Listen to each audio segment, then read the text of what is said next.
Welcome back to Meeting of the Mind. Kind of helping him out. Oh, good, good. What have you Me in guys been shape. doing? Yeah, yeah. Well, we've been wrestling it. We have a little place we can go to, and just us two and us three. I mean, and then but yeah, I mean, it always ends up in a fight, somehow, some way.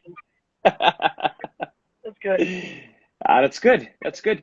Yeah, we were telling everyone's got to still find ways, be creative to train. I mean, that's good when if you have a training partner, a built-in training partner, like I had my brother, that's good. Or if you work out with your dad, if your dad's good enough, you could do that. Yeah. But Or your dad stalls a lot. That's what I do. Good stuff. Thanks for jumping on the show. I wanted to get your take on, because I know you always give great information. I remember we saw you at the Pennsylvania Coaches Convention. I remember we were taking notes the whole time. It was phenomenal. Get your take on mentally preparing. How do you tell your kids to mentally prepare for their matches? Well, I was thinking about this today, and what I was going to talk about is verbiage, because I know when I was training, a lot of that when I was growing up, I responded to a lot of negativity. My brother was very negative on me, and that's just the way he was, and it did help me at the time, but and later on in my career, I feel like it became detrimental to me, and I'd always tell myself, man, I stink, or you're terrible, and I remember Bruce Burnett one time, he said, hey, you keep telling yourself that, and that's what you're going to be. So one of the things I try to change is, and I would lose my mind in practice. I would like, if I got taken down, oh my gosh, well, it's great to be a competitor, but it's also, detrimental to you when every time something like that happens, you lose focus, right? And so for me, I would say that I wanted to tell you guys that controlled intensity, I started using controlled intensity because I wanted to stay intense, but little words like that made a difference for me. In my practices, when I thought I was losing it, if I'd be at the Olympic Training Center training, all of a sudden I'd start, getting frustrated, and I'd be like, controlled intensity, right. and then just little things like that. My son, I was going to talk about him this year. Like, one of the things we talked to him about, he didn't like controlled intensity because it made him it slowed him down, right? It made him feel like he was not wrestling, just did do it for him. So what we did was we changed it to, hey, just as simple as move my feet. So in practice, he's moving his feet. One of the things we also had was, being, like leg defense, you're sitting there as a coach and you're screaming, do this, do that. And they're like, and if you just say, hey, be stingy, and it changed his whole psyche. When I told him to be stingy, he didn't give up points. You didn't have to tell him everything to do. They already know that. And so those are huge points. And I think communicating and letting individuals know your language, your wrestling language, is huge in understanding and getting the most out of your athletes. One of the other things I would say is, you watch my son in the PA this year, he breathes, because he started getting, things get tough, you just got to breathe. And once you just say little words like breathe, he's fine. So we started implementing these things in practice, because in practice is where it matters. And, right. That's where most of it has to be done. Yeah, no, I love that. We tell our guys that too. That if you don't do it in practice, forget about it. You're not going to be able to all of a sudden just whip those emotions together on the spot in a match. Or if you do, you got lucky. You're not able to replicate it in the next match. Against the highest level of opponent, and this is what I learned for myself. Your reactions. I lost 3 years of my life, and what I mean by that is wrestling. I was wrestling Zeke Jones, an Olympian world champ. And when I first got out of college, and I always would lose my mind and be, I was being aggressive, but for stupidity, right? I was, I was giving up points here and there and losing focus during the match. And once I started telling myself in practice, and I did that in practice all the time, which carried over in the highest matches. So what I started telling myself in practice is, hey, breathe, controlled intensity. I use those words, and really honestly, after that, I was world champ. That 1998, I became world champ because I really believe I changed the way I talk to myself. One of the things Kevin Jackson used to say to me all the time, I'd be like, Coach, too big, too strong, and just positive words instead of beating myself down. And it changed. You don't go around being cocky, but you're going around saying, hey, man, I'm going to get this dude, and it's all about how you talk to yourself and how you talk to your athletes. I really believe that, and your training. And one of the things I would tell you is I always get my wrestlers as tired as I can, and then have them drill technique, and that's what they're going to do in the highest level match. So if they're so tired, how they're finishing and shooting and setting up people at that point is how they're going to react in the national finals or the state finals, whatever it is. Yeah. No, that's great. I like that. Yeah, getting them tired, so now you have the discipline to now you got to make sure you're making good decisions. Like anyone could do in the beginning of the match. Yeah. Right. So whatever your habits are, right? So we're trying to create great habits during when you're least, when your faculties are gone, everybody gets tired. So if you can create great habits during that time, and your mental focus is, when I get to, like today, we were wrestling today, and one of the things we were going over was, once you get to the leg, that's half the battle. But why it wasn't finishing, Dash wasn't finishing, and I was like, man, you gotta get through. Once you get to the leg, that's when the good stuff happens. That's when you get mean and get tough and then I had Jackson Cowboy do it, and it was like he just he's 20 years, he just got mean on him, and that's sometimes in practice what we do in practice, it carries over, and when it does, if you're not doing those things and you're not making mental suggestions to yourself during practice and making adjustments, it's hard to overcome that. What about also, what are you telling yourself once you have the leg, or when someone has your leg, because their mindset's important too? Yeah. I one of the things I tell myself is, I worked too hard to get here. I worked too hard to get here, and I think, especially high school to college, you have there's a big difference, because now all of a sudden these guys are actually defending. And then you got college, the world championships, and now it's on another level, because they're not only defending, they're actually counter offense, and they're actually going after you. So for me, if I got to your leg, I'm finishing. There is no doubt. All of my energy is going into that moment. And, one is, you have to train that way, but mentally, you have to really tell yourself that during those times. And I don't think I did a lot of mental imagery when I was in Clemson, when I was training for Chad Zappel, Lou Roselli. I always wrestled those guys, and I was going to tell you this. I would go in there for I wanted to wrestle like Aiken first round, and second round I had Lou Roselli, and then third round of championship I had Chad Zappel, and I'd switch it. I'd alternate it. And I always had to beat him the way I wanted to beat him that day. Sometimes it was really bad, and I would be doing motion stance the whole time. If I didn't beat it, if the clock ran out, and I'd set the clock, and if the clock ran out and I didn't beat him the way I was supposed to, I get tired, so I'd lose focus, right? Yeah. I didn't beat him the way I was supposed to, I'd have to start over. Well, I'm telling you right now, I was only supposed to be in there at 30, 40. Sometimes I'm there an hour and a half, because I wanted to be perfect. And and it was mental and physical, and I didn't realize what I was doing, but I was tying the two together, which is huge. Yeah, definitely. They always work together. And like I said, building that into the practice. Now, what do you tell your sons in between the tournament, like in between rounds, recovering energy, both physically and mentally, energy management? Yeah. You mean after the match is over? Yeah, and then they still have enough. Yeah, well, in between matches. Yeah. Right, in between matches, yeah. Recovery's huge. Fuel in your body, you're not worrying about anything else. A lot, a perfect example, not worried about, who's on the other side of the bracket, doesn't matter. It's only the guy in front of you. In high-level matches, I always say, hey, we get off the mat as quick as we can. We fall into pins. We fall into these things. So if you're working toward if you're doing the little things right, you'll fall into them. You don't have to look for them. They'll happen. And so those are little things. And then also just, getting off their legs, make sure they're resting, not standing up, walking around a lot, and just preparing for the next match. And a lot of times, like my Wyatt, Dash doesn't like watching video, right? And I didn't either. And so I would always have Bruce Burnett watch video for me. And I'd be like, okay, because I would start sweating and make the guy better than what he was. But he's like, hey, because I would be like, man, dude, this guy's good. And then he's like, he's not wrestling you. He's not getting his head pulled on for 5 minutes. And I'm like, oh, yeah, you're right. And but so then he started just telling me, I always wanted to know if he had what leg he led, because that's the leg I was going to attack. If he had a trick move, because I got beat one time with one guy that had just an arm throw and threw me. I went to Siberia, and it was over in 20 seconds. It was embarrassing. 30 hours, and it was whatever. But yeah, so if he has a trick move and if he's in shape, that's all I need to know. Yeah. And then how would it Well, now if the person was in shape, how does that affect it? Well, it just told me that I was going to have a battle on my hands.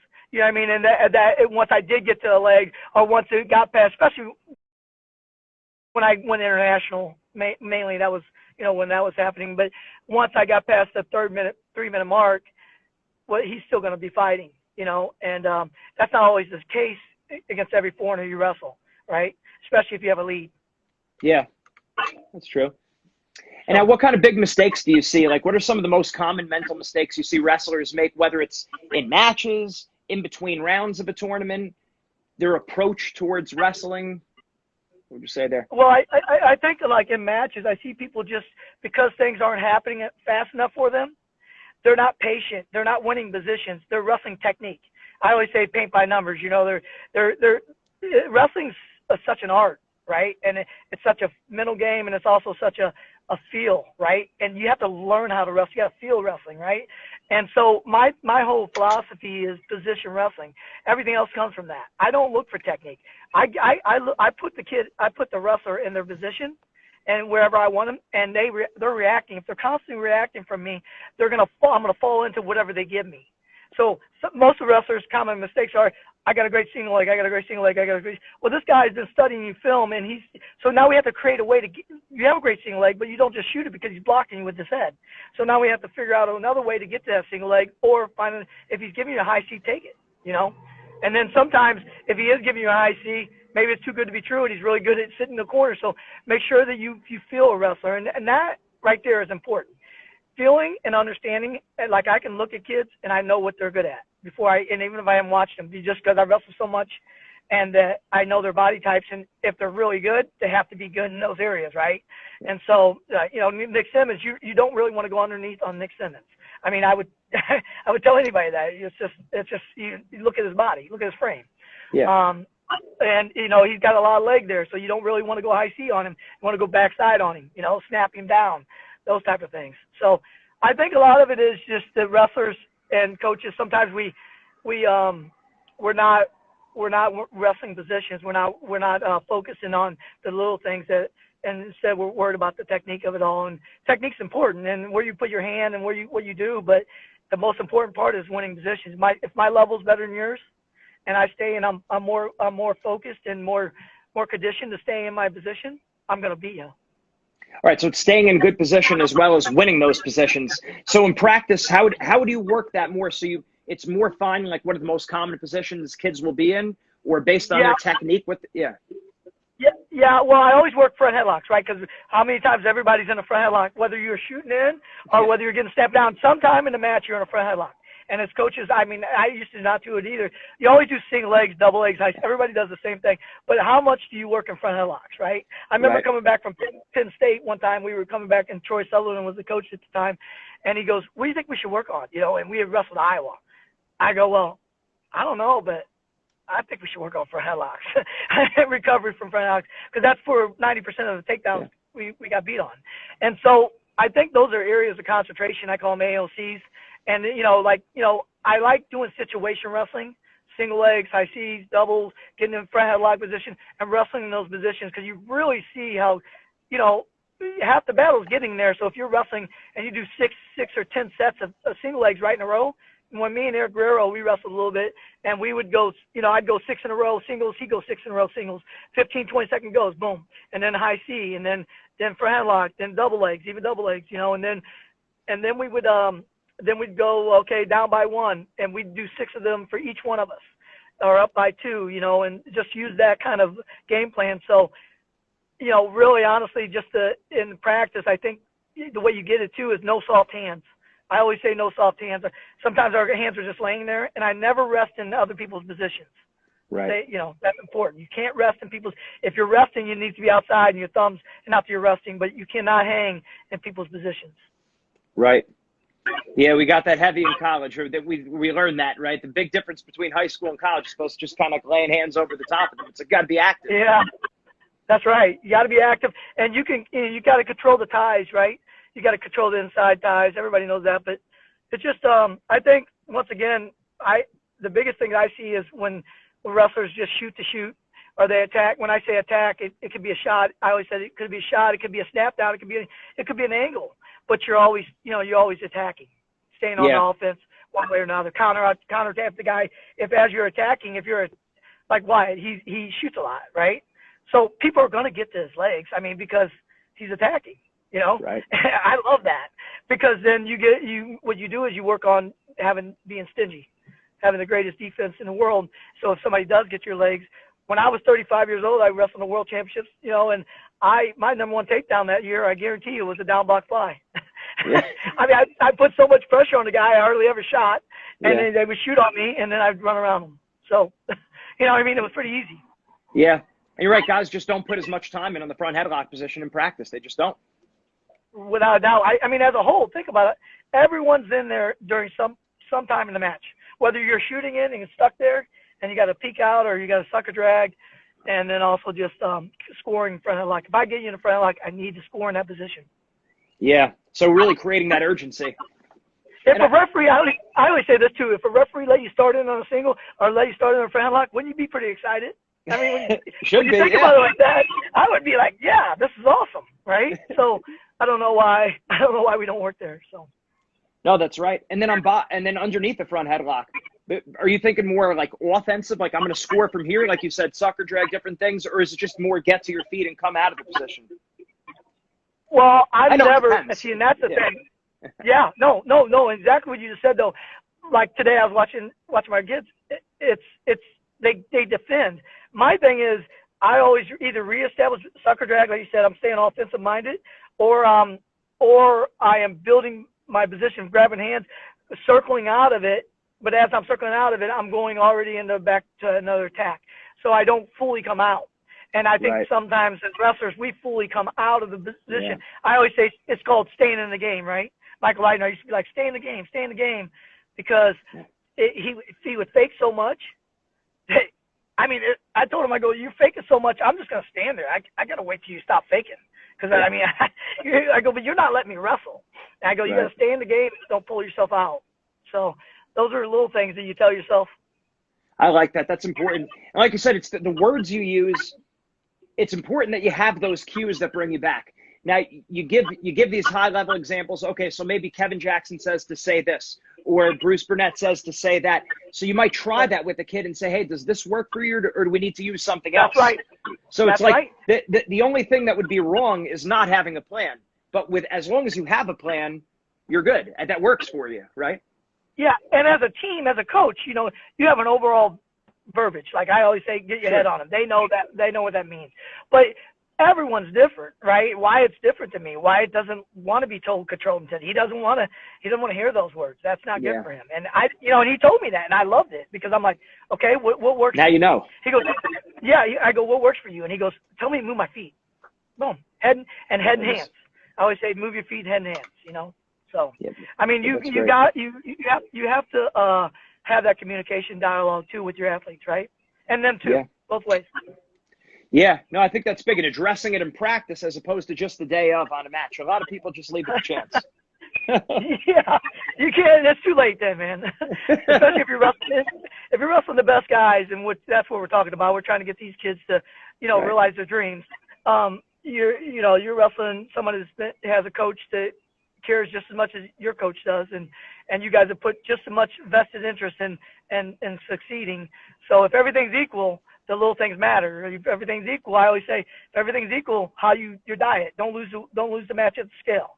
If everything's equal, did you get proper rest? Were you living right?